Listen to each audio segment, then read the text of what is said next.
salut à toi et bienvenue dans une nouvelle vidéo. Aujourd'hui nous allons parler de la confiance en soi et d'un peu d'autres choses d'ailleurs. Je ne suis peut-être pas la mieux placée pour en parler mais cela me tenait à cœur. En dessin ou même dans d'autres activités, on a tendance à se comparer aux autres, des fois même sans s'en rendre compte. Et tout ça peut nous bloquer dans notre productivité. Je vais prendre un exemple très classique, les réseaux sociaux. Instagram ou même TikTok sont incroyables. Grâce à eux, on peut découvrir d'autres artistes et en faire la rencontre. Et ces artistes nous fascinent tellement que l'on a envie de devenir comme eux. Alors Mystère et Impatience va commencer à nous embrouiller l'esprit et à faire en sorte que les choses se passent de travers et deviennent maladroites. Cette frustration de ne pas pouvoir y arriver va commencer à nous démoraliser, voire pour certains carrément les dégoûter du dessin, et c'est pas du tout ce que l'on veut. Après, je ne vous apprends rien.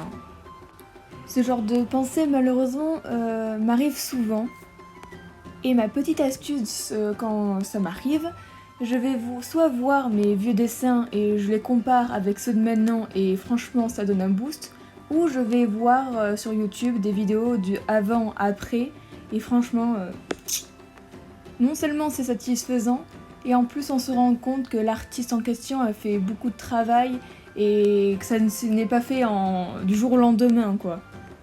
Et après tu te dis, si lui peut y arriver, moi aussi je peux y arriver. Et puis surtout qu'en général, ces personnes ont 23 ans, 40 ans, avec de l'expérience.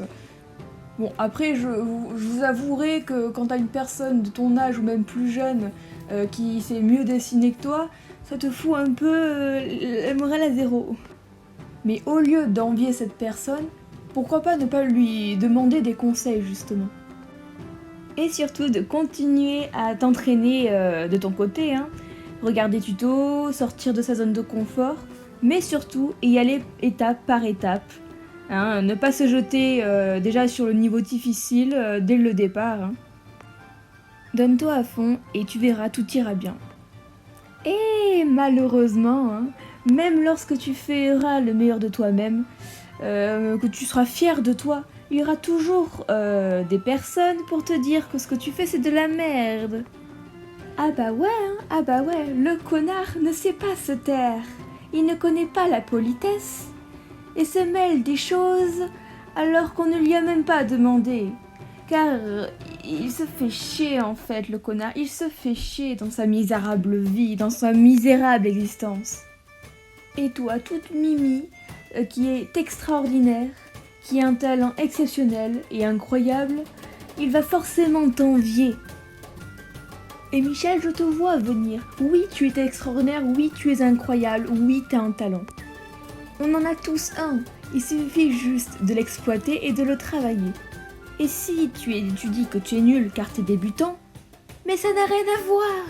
Débutant, t'as le droit d'être débutant, on commence tous par quelque part, tu vois. Par contre, il ne faut pas confondre critique négative et critique constructive, car une critique ce n'est pas forcément mauvais et peut t'amener à de bons résultats. Tu sais, t'as la personne qui va arriver derrière toi, ton petit frère, ou je ne sais trop quoi, qui va dire « Ouais, c'est de la merde ce que tu fais », ça, c'est une critique négative. Et une critique constructive, c'est la personne qui va te dire « Là, ça ne va peut-être pas trop, là, il faudrait peut-être améliorer ». Et ces personnes-là, il faut les écouter. Faut pas non plus se fermer à tout ce que l'on te dit. Bon, je crois avoir suffisamment parlé. Alors j'espère que la vidéo vous a plu. Si c'est le cas, n'hésitez pas à liker et à mettre un commentaire. À bientôt!